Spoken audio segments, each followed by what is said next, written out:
Thank you for joining us for today's webinar, Practical Strategies for Medical Malpractice Cases. I'm Donna Jones, President and Director of Associate and Client Experience here at Advocate Capital, and I'll be your host today. One of the great parts of this job here at Advocate Capital is that I get to speak with trial lawyers and talk about important topics like this. And today we have a great webinar for you.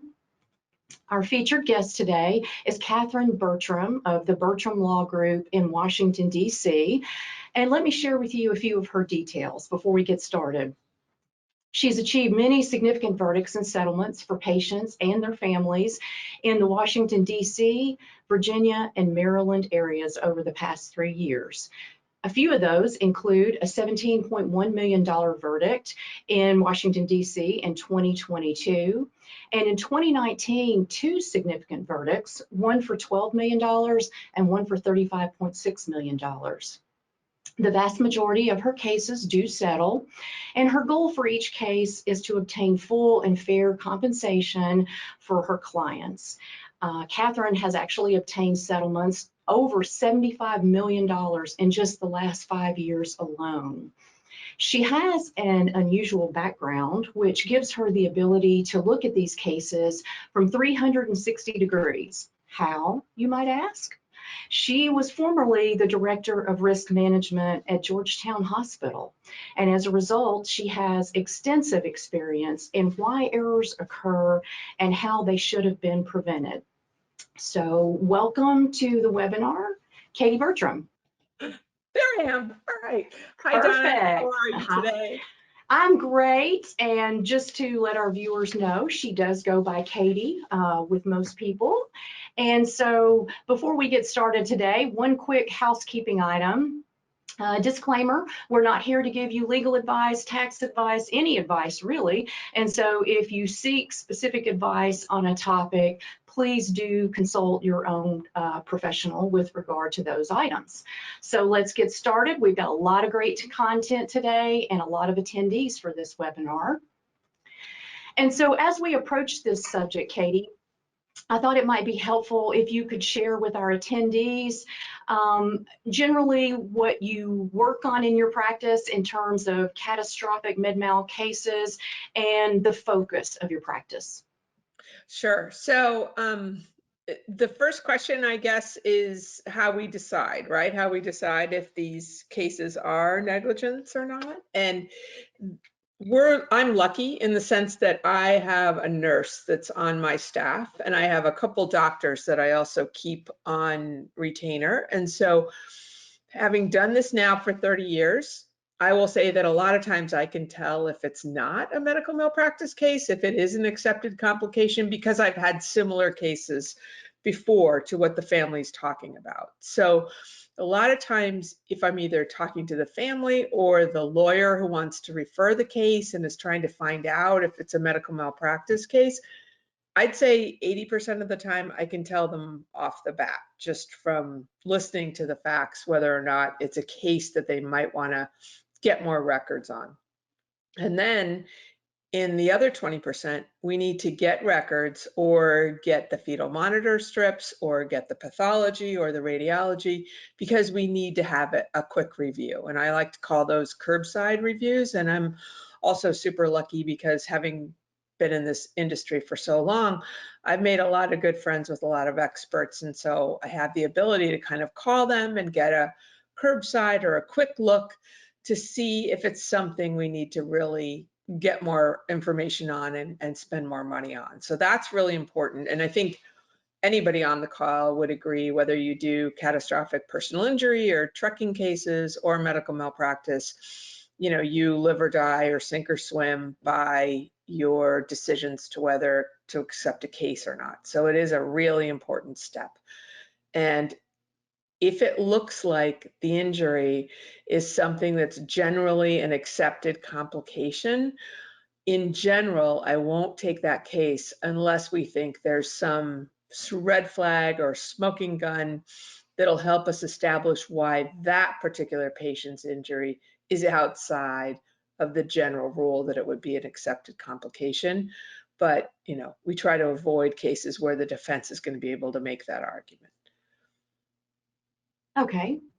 Fantastic. And so you mentioned three terms: negligence, malpractice, or accepted complication. And so when a new client approaches you and you consider those, are there certain specific things that you're looking for in the medical records as you consider those items? Sure. Okay. So negligence and malpractice in the world of medical malpractice are kind of the same thing, right? That's either the care. What we explain to clients is we're answering three questions to see if they have if their case has merit. And I explain that it's like a three-legged stool. If any of the stool legs are wobbly, then you can't proceed, right? It has to be three solid things. And the first one is, did the practitioner or the hospital practice below accepted standards? And that means, did they do something they shouldn't have done, or did they fail to do something that they should have done under the circumstances? And so that's what we look at. And so if it's a complication that's accepted, that means even if the surgeon did the best he or she could, you could have that complication. In other words, the surgeon's act or inact did not cause the complication. An example would be an infection after surgery, okay?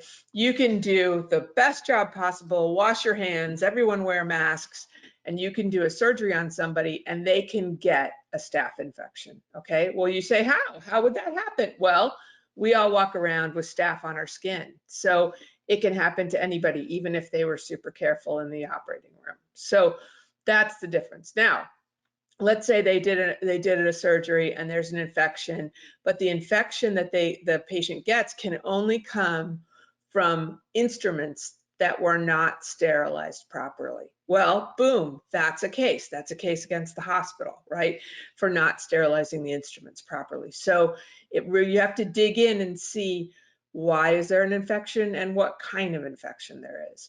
One of my friends, who's also an Advocate Capital client, had a recent case with that type of issue, where the infection that the patient sustained was because the operating room was dirty. It wasn't cleaned. So you can have that kind of a case, but it would be a different sort of infection that the patient suffered from.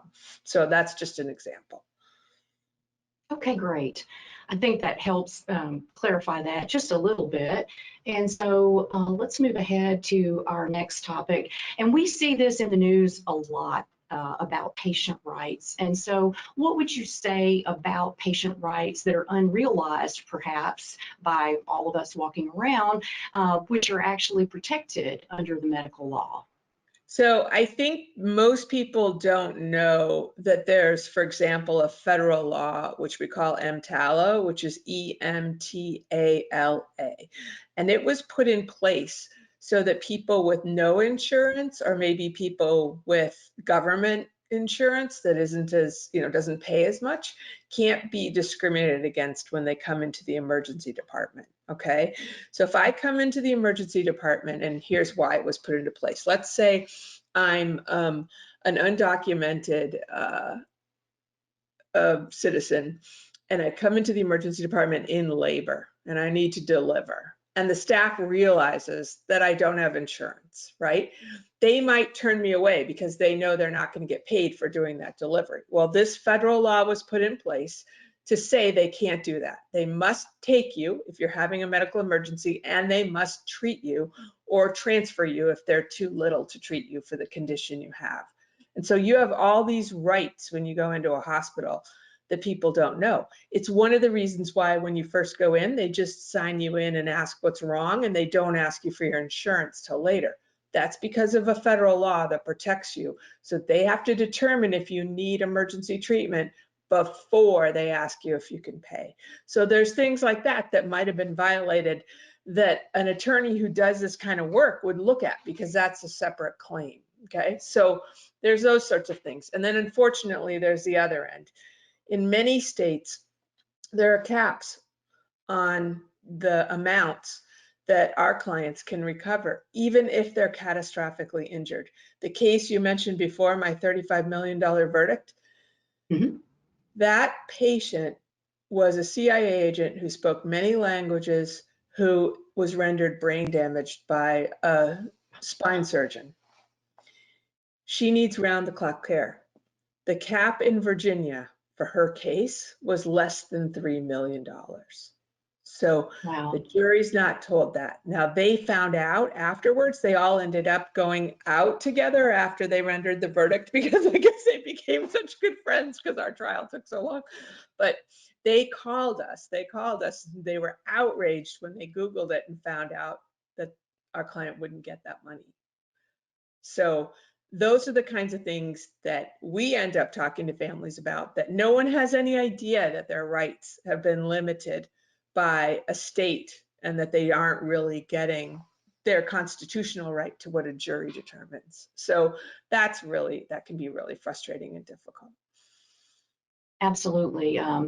Caps on damages, I know, are a continuous point of frustration, I guess we would say, for trial lawyers like you, because you do work so hard to get justice for these families, and a jury, takes their assignment seriously and does the right thing and makes a proper award, and then you have to face the caps on damages. It really is a shame. Exactly. One other little example is, at least I practice primarily in DC, Maryland, and Virginia. I have some cases around the country, but primarily around my home states. And in DC, if the provider is employed by DC, you have to give notice to DC within 6 months of the incident. Well, most people are still recovering. They don't even have a chance before that deadline runs. And they may not even know that DC employed, the doctor that saw him in a clinic. So there's all sorts of little traps that you have to be aware of, and you have to help patients with, that they may have no idea is true. Wow. So this is definitely an area of the law where you have to know, obviously, not only the federal law, but for the states that you practice, or certainly if you want to take a case in a state outside your practice area, it would be super important to learn about the laws in that particular state, because they could be different, right? Yes, and the filing deadlines and the notice requirements. I mean, I think maybe I'm biased, but I think, the states and the lobby for the doctors and the insurance companies, they've worked hard to put in all these, difficult things for us, hurdles for us to get over, that only the person that practices, in that area knows. And you can miss one of those. It's hard. I even, in Virginia, there's so many, I look them up every time. I mean, they're just little tricks. And so, one example, in Virginia, before you serve the defendant, you have to have a signed letter of merit from your expert. You don't do anything with it. It just stays in your file, but you have to have it. Just things like that you might miss and here you are trying to do a good job for the client, and you might miss something like that. So, there's just all little tricks that they've put in place to try to prevent us from getting justice for these patients. It's really unfair. Oh, totally agree.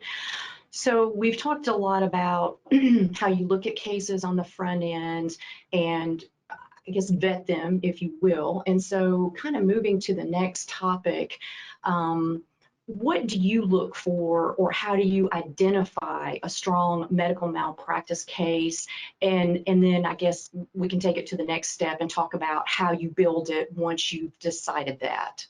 So I think one of the differences between medical malpractice cases and personal injury cases is our clients are often not healthy people, right? Because they were in the hospital, or they were having surgery, or they were taking medication, or they were under a specialist's care for a reason. They have a pre-existing condition, right? I mean, there are auto accident cases where somebody has a back problem, but almost all of our clients have some major chronic medical condition. So you have to be careful, because there are instances where they have been malpracticed, but it might not change their outcome. And it might not result in significant damages because they already have what we call a comorbid or a chronic condition. So you really have to look at that early in the case. And you have to be very careful about taking those cases, because you're going to need to prove what damages were caused by the negligent provider. And it can't just be that this would have happened anyway. So I think that's something that we probably look at a lot harder, and it takes an expert sometimes to help us sort that out. Whereas if you get hit by a truck, it's pretty easy, you know, for the attorney to figure out what's wrong and how bad it is. So I think that's a little more involved in our cases. And for example, a cancer case, if I think that there was a delay in diagnosing the cancer, I can't automatically say that there's a medical malpractice case. I have to get an oncologist to tell me, did that delay change the outcome, and by how much, and how did it change the patient's opportunities or their outcome? And there are certain kinds of cancer that the delay doesn't matter because, for example, pancreatic cancer, even though you see in the news some people have had miraculous recoveries, the recovery rate for that is terrible. It's just terrible. So, you know, it might not have made a difference, even though that's super difficult to say to a family. So again, with a cancer case, I actually don't start with the standard of care question. I actually call my oncologist right away and say, you know, it's colon cancer. The delay was 6 months. The stage is X. Do I have a case? You know, because that's where you need to stage, and that's where you need to start. And there is a manual called the AJCC, sorry, American Journal, AJCC Cancer Staging Manual. And that's where you go to look that up to see, did it make a difference to the client, the delay by the staging. So it's, you know, in cancer cases, we kind of start at the end and work backwards. Wow. I will have to say, it is shocking to me that there is a manual for that, but Yeah, that's why we have you here as the expert. And so, well, there's a National Cancer Association, and they keep a database of almost every cancer case and the treatments and the outcomes. And so all of that data is compiled into this manual for oncologists. So that's when you sit in their office, that's what they're telling you, is that data. okay, and you mentioned making these inquiries and calling in experts early in the case to decide how strong the case is. Would you, or perhaps are there inquiries that attorneys should avoid? And so in my mind, you know, you want all the information and as much information as you can get it early on in the case, but is there anything that they should avoid? So there's one thing that I have as a rule, and people might disagree with me, so I'm just going to say this is my practice rule, but I will only take advice on whether a case has merit from an expert who's willing to be the expert in the case. Okay, there are experts out there who you'll see advertisements for that will look at your case for merit. Sometimes they'll do it overseas, you know, they'll do that kind of thing. And here's my thought on that. I want the person that tells me, yes, there's a case, to be willing to stand up in court and swear to the judge and to the jury that they're going to tell the truth and then give that opinion, because they have to stand behind it, right? And on our side, there's a lot of pressure for healthcare providers not to testify for patients. So I am not going to use somebody who's just sitting in their office and wants to pontificate about how there might be a case, because maybe no one else is going to be willing to agree with them. And then A, you've wasted time and money, and B, you don't have an expert when you get into the case. So for me, it's worthwhile to spend a little bit of extra money up front and get an expert who's qualified and willing to stand behind what they're telling you, so that you have the expert in hand, because you want that expert early, A, so that you're making the right decision for the family and for yourself about taking the case,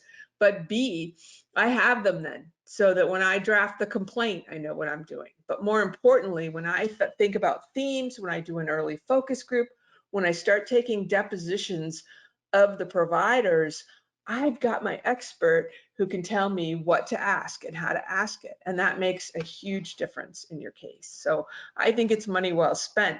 But on the cases that you don't take, you're going to spend more money, because you're going to use a real expert who charges, you know, $500, $700 an hour. And so, you know, some money is going to be spent that you don't recoup. But in the long run, you'll have a better track record, you'll settle your cases, and you'll make the right choice on case selection. Okay.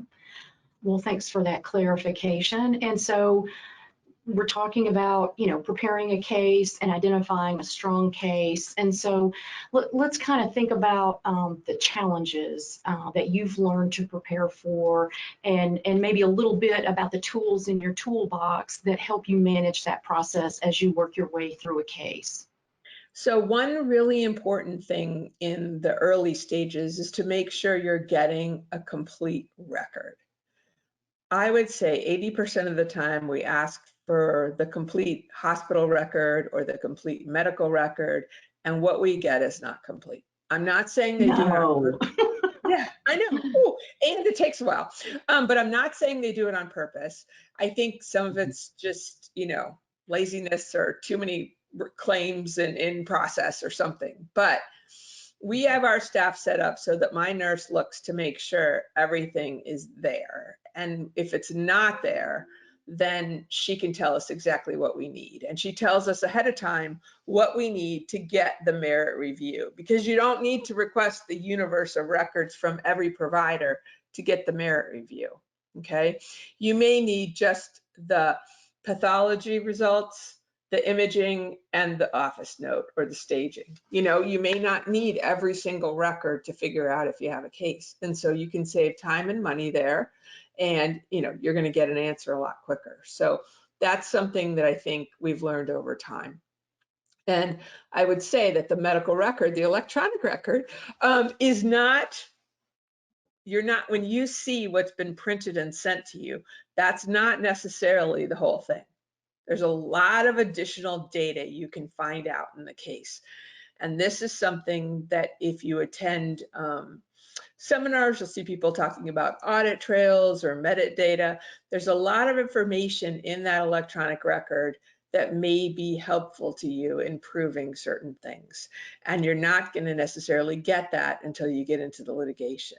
And there are a couple good experts across the country who will help you formulate the right discovery request so that you just don't get a bunch of boxes of data and things like that. That can be very helpful to you. And a lot of times you look and you don't find a smoking gun, but sometimes you find a smoking gun. And so I think it's our duty to look to make sure that we're not missing something, because you can learn a lot of things about when something was done or how it was edited or changed that isn't apparent by looking at just the record that they send you.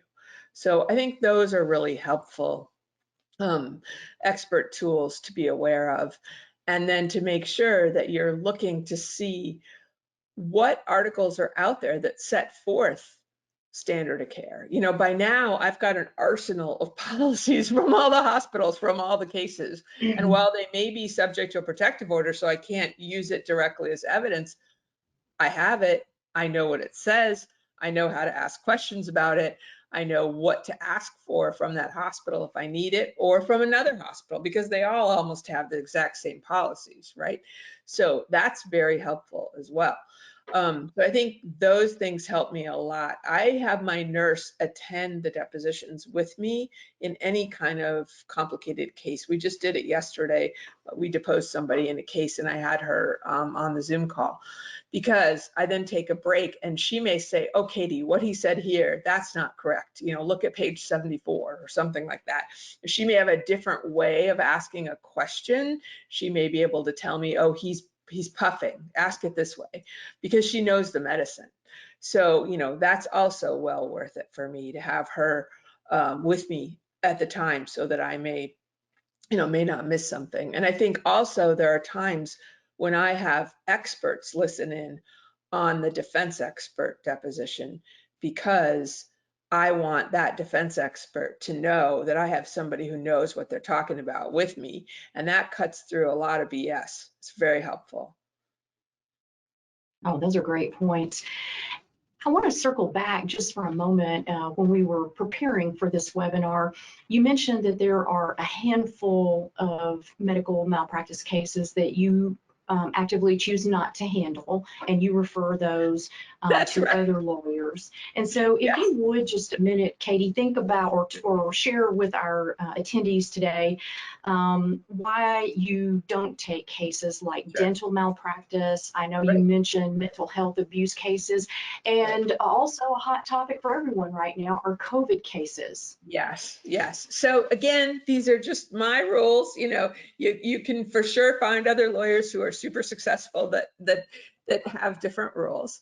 But I decided early on that I was going to try to avoid things, you know, that I didn't know a lot about. And I don't know dental malpractice. It's a completely different animal. The records look different. You need different experts. That's just not something so I refer all those to a friend of mine who does an amazing job, and that's all she does. And I think that's the right thing to do for the clients. You have to be very careful if you've got a case that has an abuse case where it happened in a mental health facility where somebody was inpatient, at least for the laws around here, it's very difficult if the abuse was done by another patient to get that minor's records, their mental health records or their inpatient records. And so I would be very careful if you've got that situation, even though it sounds horrific and even though you think they should have been supervised and, you know, should not have had access to your client's child. It's very difficult to get the mental health records for another minor. And so just make sure you check with someone in that jurisdiction to see if that's possible, because, you know, we've had difficulty with that. And so I generally don't take those cases. I'll recommend that they contact somebody else, because I'm not sure that a judge, at least we've had experience where the judge won't release those records. So that makes it difficult. And then I think with COVID, we decided early on not to take cases that were failure to treat COVID or failure to diagnose COVID cases because just of the entire atmosphere and everything.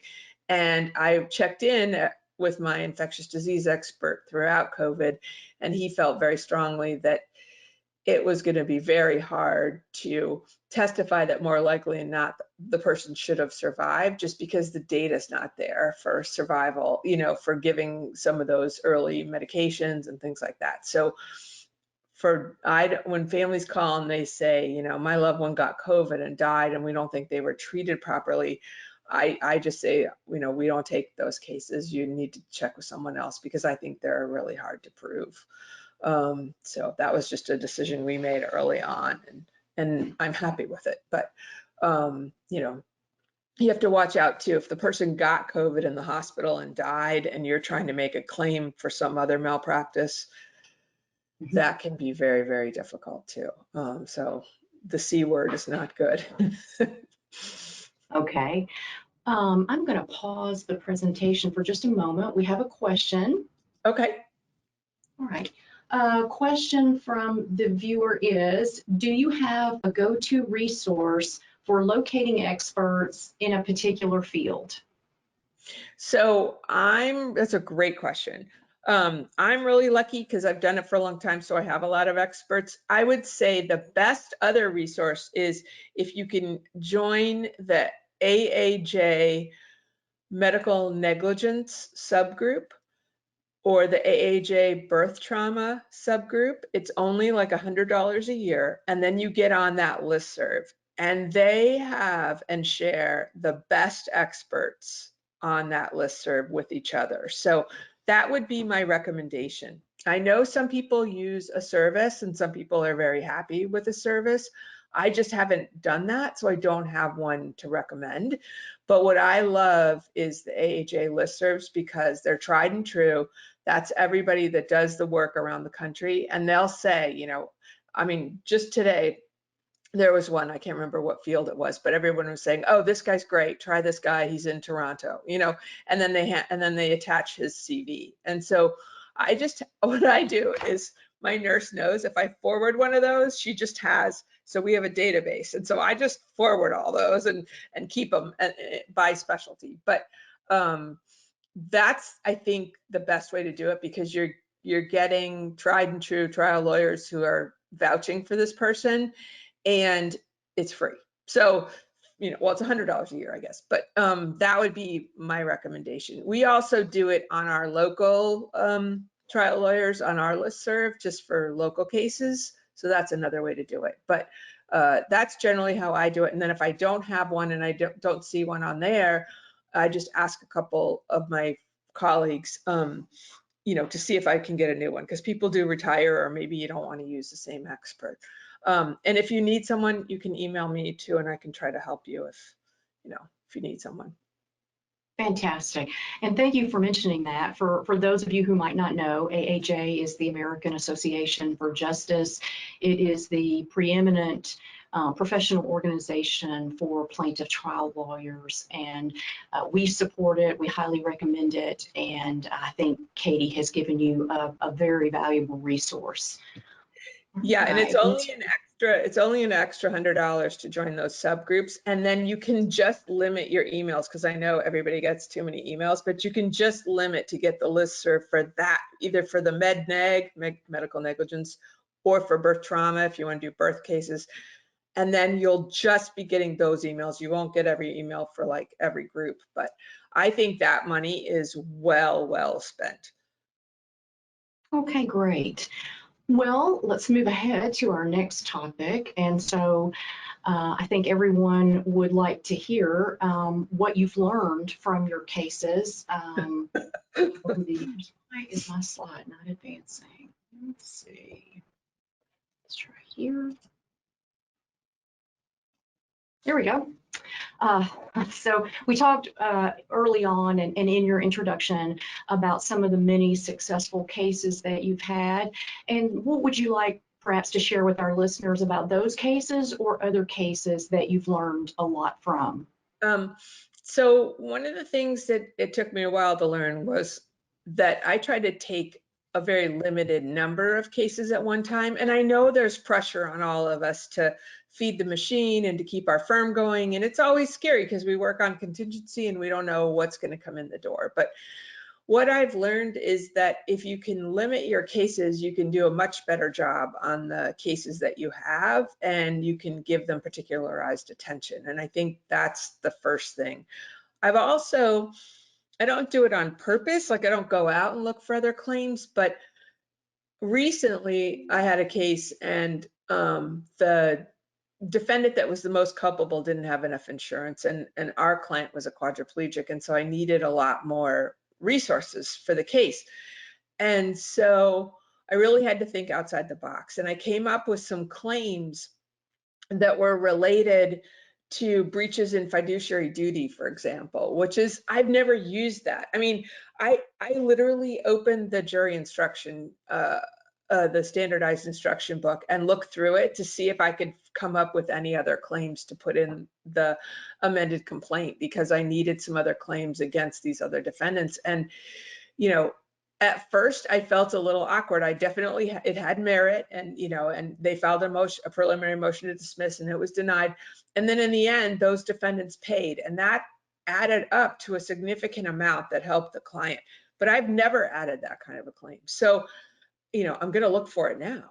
But I think looking and thinking about those kinds of things, I also added a claim based on a statutory violation, which I had to look up the Maryland law and find out, and I'll just add it in case anybody wants to know. Ambulatory surgery centers that are owned by physicians, they're required in every state actually to inform the patient at the time of the referral, so that the patient might think that was a conflict of interest and want to go somewhere else. So we added a negligence claim based on that, because this guy's surgery was super delayed because the surgeon wanted to do it at the surgery center he owned, so he could bill for both the facility and for the surgery. So, I learned a ton in that case, but only because out of necessity we had to, reinvent and go back to the books. So I would say that's a recommendation that I have, is to think through those kinds of things. I'm not saying add it for no reason. If you don't need to, fine, but there's definitely other related claims that you can think about. Also, some people feel that informed consent is kind of a throwaway claim. I think the opposite. If you do focus groups with potential jurors, people feel very strongly that as patients and as parents, they should be told what the options are and what the risks are ahead of time. And it's a lot easier for them to understand that kind of a claim, because we've all been there as patients, than it is for them to judge the surgeon for maybe doing the surgery wrong. And they're going to say, well, wow, he went to school for 8 years. Well, who am I to say he didn't do the spine surgery correctly? But everybody understands informed consent, and everybody understands what should have been told to them, and they all want to know more. So I don't think of that as a throwaway claim. I think of that as a very strong claim that I add if it has merit in the case. And so it's just something to remember when you're thinking about the different claims. So those are just two examples. Yesterday, we took a deposition in the case, and then a little bit this afternoon, I spent some time looking something up, and I'm going to add a new violation because the hospitalist, a hospitalist is a doctor who just takes care of you while you're in the hospital. It's like having an internist, but in the hospital. And so this hospitalist mentions that they didn't have a certain kind of specialty at that hospital, and therefore he couldn't get the consult. And I was like, And the lawyer for the hospital got very defensive during the deposition. This is speculation, because I said, well, how long didn't you have that kind of specialty and why? And, and I could just see the defense lawyer getting very nervous. And so I spent some time this morning looking, and there's all these federal regulations about what you have to have based on your license and what you've told the state you would have for your certificate for the hospital. And I was like, ooh. So anyway, keep your eyes and ears open, because you'll often find something that gets at the belly that they're worried about. So just keep your eye, don't do every case the same. Just keep your eyes and ears open. Be creative. I learned the most, and I'll just say this, that, Donna was nice enough to mention some of my verdicts, but believe me, I don't win all the time. Nobody does. And I learn the most when I get knocked over, and I try to put that into practice again. And even though that's hard and painful, we always try to learn something from every time we lose a case and what we could do better. But inevitably, it's case selection when that happens. So you get popped in the face, and then you gotta regroup. So. You mentioned, Katie, a couple of times during our discussion today about focus groups. And if you would share with our listeners how you use focus groups, how many times do you focus group a case, and just your general ideas about the value of a focus group. Okay. And there's different kinds, obviously. So there is one that we used during COVID that I'm not sure I'm qualified to talk about. You can do them online now. So there are companies that will let you do them online, and you can just, create questions and then get a whole bunch of people to respond to it. I've only done that once, and we only did it because it was during COVID and we were going to try a case. So I don't really have an opinion about those, but I know they can be cost effective. What we like to do is do what we call a poor man's focus group in the beginning of a case. So we may get together, it can't be your staff, because they'll tell you whatever you want to hear. But it can be, maybe you can get people off a neighborhood listserv, which we've done a bunch of times, or you can just put an ad in and get some people to show up. However you want to do it. You can get college kids. It doesn't matter. It just can't be people that know you and will know what side you're on. And then we do what we call peeling back the onion. So we just give them little bits and facts, and we're actually not asking whether we'd win the case. We're asking what their preconceived ideas are, and they'll give you some amazing zingers, like some amazing questions or some amazing thoughts they have about what their first impression is of whatever the situation is. And I just take those, and sometimes take those phrases and use them in depositions, use them, throughout the case. I'll weave them in, because those little nuggets are from real people. They're not from people like us who are, way too tainted and who are in the weeds. Those are people who just heard the 60,000 foot view, and therefore they can give you a theme. And now I'm going to plug a book that I have nothing to do with. If you want to look, I think they sell it on trialguides.com. Mark Mandell's book about case framing, and I actually like the first book better than the second book. But anyway, he has case framing and then he has advanced case framing. But I think that first book is amazing. And what he calls these kind of facts that you might get from a focus group, that I can't get over it fact. And that's what you need to find. Whatever is in the story of your case, if you can find an I can't get over it fact and use that in your case throughout discovery, it's so helpful in helping the jury immediately decide they want to be on your side. I just think his stuff is amazing. So I would really, he's good. I think David Ball's book is excellent. That his new book, I think it's called Evolving or Evolution. That's excellent. David Ball on damages. I take it with me when I go to the hotel for trial. I'm a junkie on CLE and on all that stuff. And so I've, over the years, kind of pulled what I liked from the different people, but I think those are two amazing lawyers who are really good to use for med mal. So hopefully Perfect. that's helpful. And you mentioned something, and I just want to circle back for a moment about, telling your story. And medical malpractice cases, I know, can be really complicated, surgical cases and technical terms and all of those things. And so what might you share with our listeners about how you go about presenting your case, telling your story to the jury in a way that they can understand? So I am also an advocate of a trial consultant whose name is Rodney Jew. He's in Napa, California. He doesn't have a book. He doesn't have anything out there. And I had the pleasure of being able to go and case conference about 10 cases with him. So I have to say that a lot of things I learned from him. I sure didn't make them up. And many of you may have seen him talk at AHA because he does talk. But to me, there's two cases that you're trying when you go to trial. There's the legal case where you have to check the boxes and make sure you met the elements and do your objections and that kind of thing. And hopefully we can all do that in our sleep.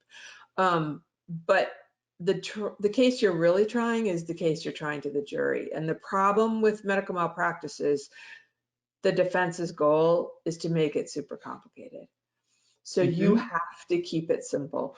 You have to keep it so simple. So, you have to own maybe the 10 most complicated words. And we do it so that I'm like the teacher. So I stand up there, I have boards, I do use PowerPoint for some things, but big boards where we teach everything, we keep writing it, we keep showing it. And it's got to be simple and clear, but accurate. And, when you start to realize the things that are complicated, then when you're taking the depositions either of the defendants or of the defendant's experts, you want to get them to agree to the simple way you're explaining it and to concede that that's correct and it's the same. And that way, when you stand up to say at a trial, you can't get corrected. And if you become the person at trial that is honest and clear and explaining things to the jury, they'll never look back because they realize that you're the one giving them the truth and also not telling them how to decide the case. To me, that's the other thing. Let them come to the conclusions. You have to trust them. So for me, it's all about making sure you have illustrations and boards that they can understand that tell the story, because people, it's all about the visual presentation and getting rid of the medical gobbledygook. So. Fantastic. Thank you for sharing that. Our next topic, and you've touched on this briefly, I think, in the COVID discussion, and we certainly hear it in the news, and it's a topic everywhere about understaffing at medical facilities. And now, I guess because of understaffing, we also have the added problem of staff burnout. So if you would, Katie, maybe take a few minutes and talk to us about tools that you've learned that help provide this type of evidence for the jury. Yeah, I think it's really important to look at staffing and staffing ratios, because and this comes from, working in a hospital and just watching these cases come through my door, even the sad cases that we don't take. This is what's happening. It's happening in hospitals, it's happening in nursing homes, it's happening even in doctors' offices. They don't have the staff they need, and they can't afford to get it. So the healthcare system is very broken, and that's what's causing these catastrophic injuries. So sometimes we focus too much on the person that made the mistake, okay? Sometimes if you back up and you look at the hospital system, they're actually the ones to blame for what happened, because they didn't have enough staff there, or they didn't put things in place to prevent this from happening, like safety checks. So what you need to do is it's easy kind of to blame the person that, operated on the wrong leg or whatever it is. But why did that happen? People come to work every day to help patients. They don't come to work to operate on the wrong leg. For that to happen, 3 things had to go wrong before the operation started, right? They didn't do a timeout, they didn't mark it, and they didn't have the image up. I mean, bam. But why were those things allowed to happen, right? So much easier for a jury to blame the hospital administration or the director of OR for allowing this to happen over and over again until it got to someone, right? Instead of the poor tech who's sitting there who makes, $12 an hour. So remember to look at it, because hospitals are becoming a business, and they're more of a business than they used to be. And people resent that, but we all know it's true. So that gives you an opportunity to take the side of, justice for your client, and make the hospital the greedy corporate hospital who made these decisions for economic reasons, not, just a mistake somebody made on a day where they were too tired. So I think that can really help you frame a case in a way that allows a jury to come to a much higher verdict than they would if you're just blaming the tech. So just remember that. I mean, obviously it still is the tech that did the wrong thing, but that's kind of a cop-out, right? There's some reason why on that day that happened. And so if you can back up and look at the systems issues, you may come up with a really good argument as to why the hospital made the choices they did to not put the right staff in place because of money, and that's why your client got injured. And that's really can anger a jury. So it's a really good option. In my $17 million verdict, it was a nurse practitioner, not a physician, who made the error. And she wasn't trained to use the sonogram that she was using. And she didn't do a full sonogram. She didn't look. Why didn't she look? Because she wasn't trained. Who checked? They didn't even have her right personnel file when we took the deposition. So I'm just telling you, this horrifies jurors. So, just things, look a little deeper. Right. And so one quick follow-up question, and then we're going to take a pause because we have a question from a viewer. And so if you have that situation, Katie, and let's just say a nurse administers the incorrect medication, causes all these bad things to happen. And so when you get that far into the case, and it feels like a human error, and then you start digging in to find out, okay, well, how did this really happen? I'm guessing there's a whole different set of discovery where you go after the staffing ratios, the hospital records about personnel. Do you have a comment about that in any way? Right. So what you'd want to do, no matter who the person is ask, what their patient assignment was that day, right? So how many patients did she have? So there's a machine called a Pyxis, and that's where the medication comes from. Where was the medication versus the patient room? What was the policy, And sometimes the best person to depose in a hospital, if it's a nursing error, is the patient educator, okay? Because they have nurses, and all they do is teach the nurses about the policies. So the nurse who made the mistake may be very well coached in terms of saying, oh, this is how we do it, da da da da da. But the patient educator is a wealth of information, and they teach people how you're supposed to do it in the hospital. So it's almost like getting your own inside standard of care person, right? Because they're going to say it because they drink the Kool-Aid, right? They're going to say, this is how it's supposed to be done. So, you know, that's a really good option for a way to see if you can get at something, you know, that would help you, because it's a person employed by the hospital that'll have to give you that information. So, and they often have PowerPoints. They often have, nowadays, a lot of times they have an online training module. And boy, does the hospital fight not to give you that. Ooh, but you know, you're entitled to that. So. Wow. Okay, well, thank you for that. I'll Sure. stop the presentation for just a moment. And our question is, have you had success with root cause analysis in your cases? And if so, who do you recommend as an expert on that topic? So in general, around here at least, that is protected. So we're not allowed to get the hospital's root cause analysis, because the reason that's protected under peer review is because they want the hospital to take a deep, hard look when they make a mistake, and to meet and to honestly decide how to make things better. Okay, so we can't get the findings of that report. But what you can get, and this is kind of what they hide sometimes, you can get all the facts that lead up to their meeting. You just can't get the minutes from the meeting or the conclusions, okay? The one exception to that, at least around here, is if they've changed a policy. We always argue, give us the policy. We're not entitled to see the minutes from the meeting about why you changed it, but give us the policy, because as you all know and remember from law school, subsequent remedial measures can be admissible for reasons other than subsequent remedial measure, right? They can be admissible for feasibility or control. And so I always argue that we should be able to see the change in the policy, because it might mean that we can prove either control over those individuals, that the hospital had control, or feasibility, that they should have made this change earlier. Because what they do with policies when they change them is at the bottom, this is especially true for nursing policies, they cite the literature that they use to make the change. And often that literature is dated before your client's incident. So you can use that then against them. Yeah.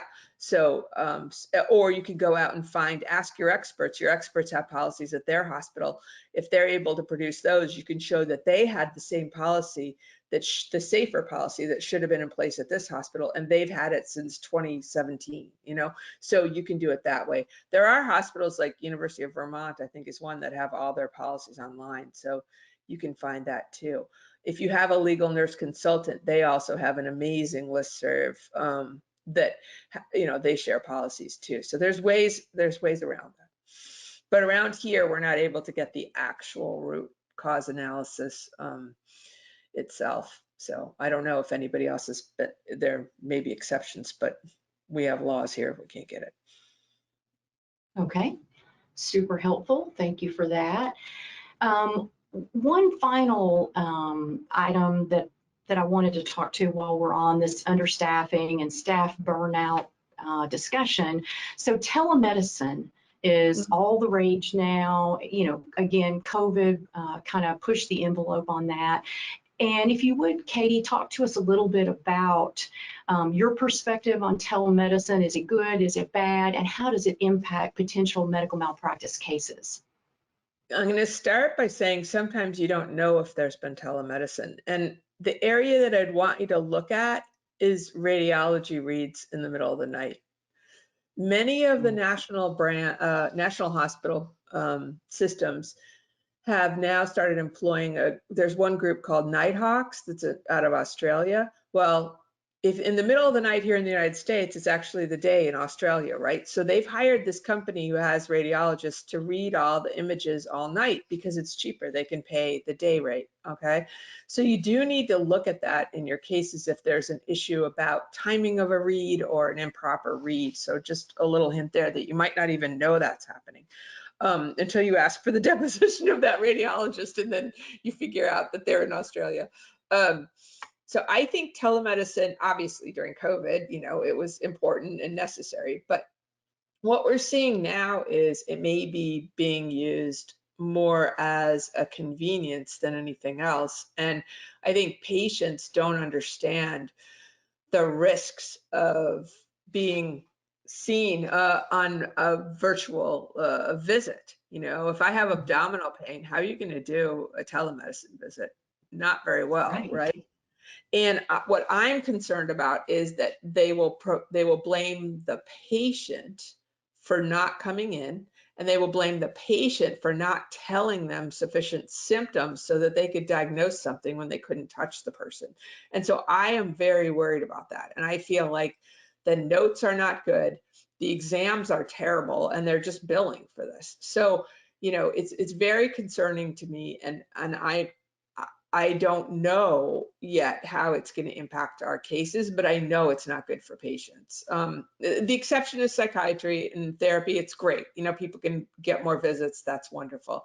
But I think overall, you know, it's very dangerous. And I'm not sure that patients understand the limited role that it should play, as opposed to, you know, just stacking up visits and having providers just be on Zoom all day. So I think it's dangerous, and I think we're going to have to see how it plays out. But I would encourage you, if you think there are televisits, to check to see if there's recordings of those televisits that still exist, because sometimes they still exist. And, you know, what I'm planning to do is, the notes seem to be really generic and a template from those visits, even more than the notes that we're seeing from office visits. So I'm planning to use that against the providers. But, you know, it's still, I think it's a two-way street. It's very dangerous.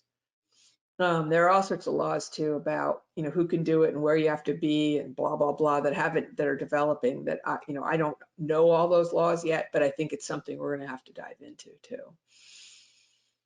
Okay. Great tips there. And I guess finally, in follow up on the telemedicine topic, are you seeing, I guess, based on a limited amount of experience, or do you anticipate that insurance companies will treat cases differently when telemed visits are part of the record? I'm fascinated to see how that works and what happens, both in terms of how they pay the provider for those visits, but also what do the professional liability insurers think about that telemedicine visit.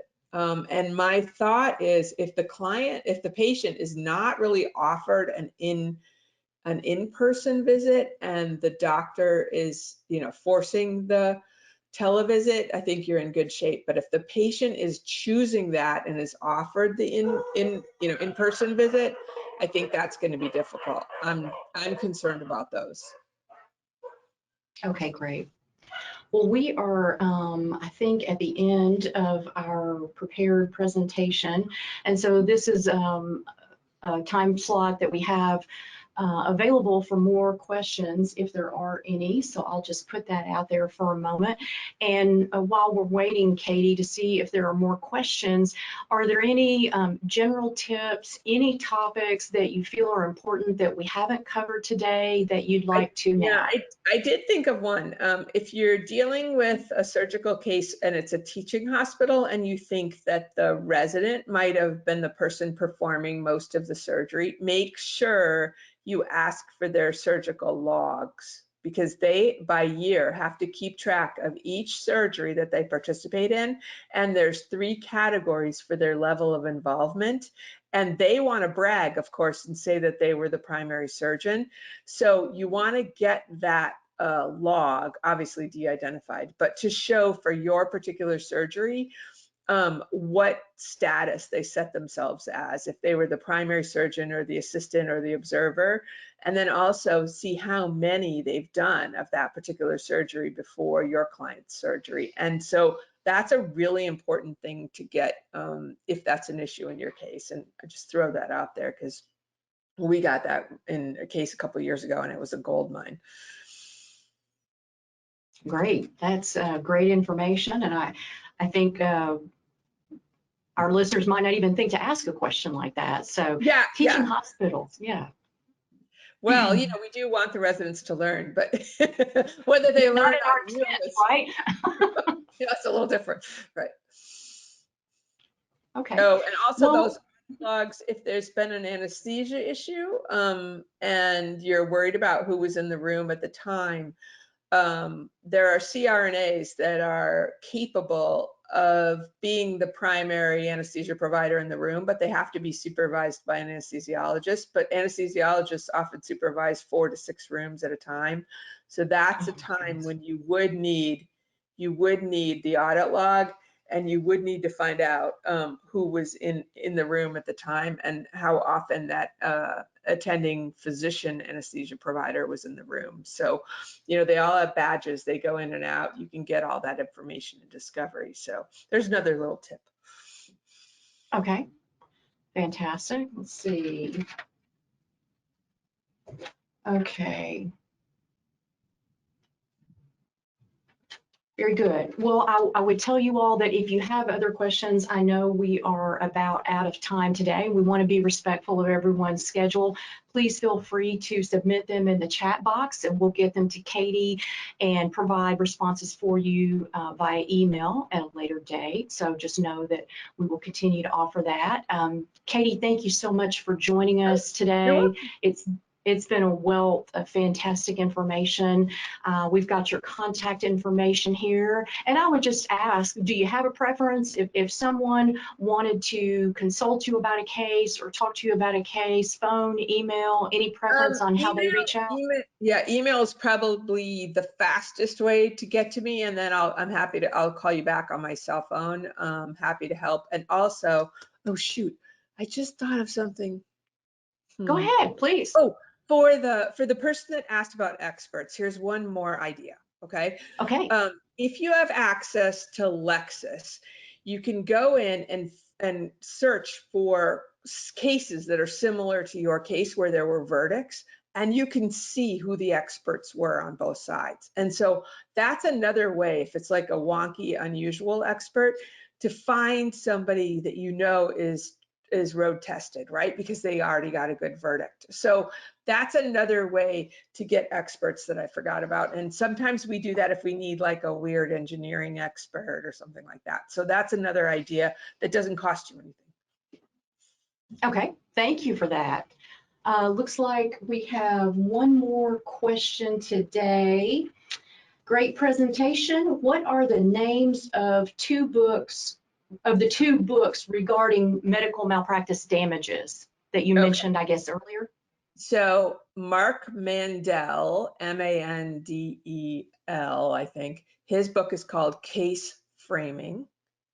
Okay. And then David Ball, Ball, he has a couple books, but the one I find is really helpful is called Damages. And then he has a brand new book that I have a little blurb in the front, but I don't get anything for you buying the book, called I think it's called Evolution of Damages. I should know the name, but it just came out. So those books are really good. And because a lot of the books I find that are trial books that are great are more geared towards personal injury, you know, and so both these books really have specific pointers for medical malpractice. And I think that for me has been really helpful. Okay, fantastic. And thanks for revisiting those with us. Sure. To wrap up today, thank you again, Katie. If you have a topic that you would like to see featured on our webinar, we would love to hear from you, www.advocatecapital.com, or you can email me directly, djones@advocatecapital.com. And that's going to be a wrap today. Thanks everyone for joining us. And thanks again, Katie. Fantastic job. We appreciate you. Thank you, Donna.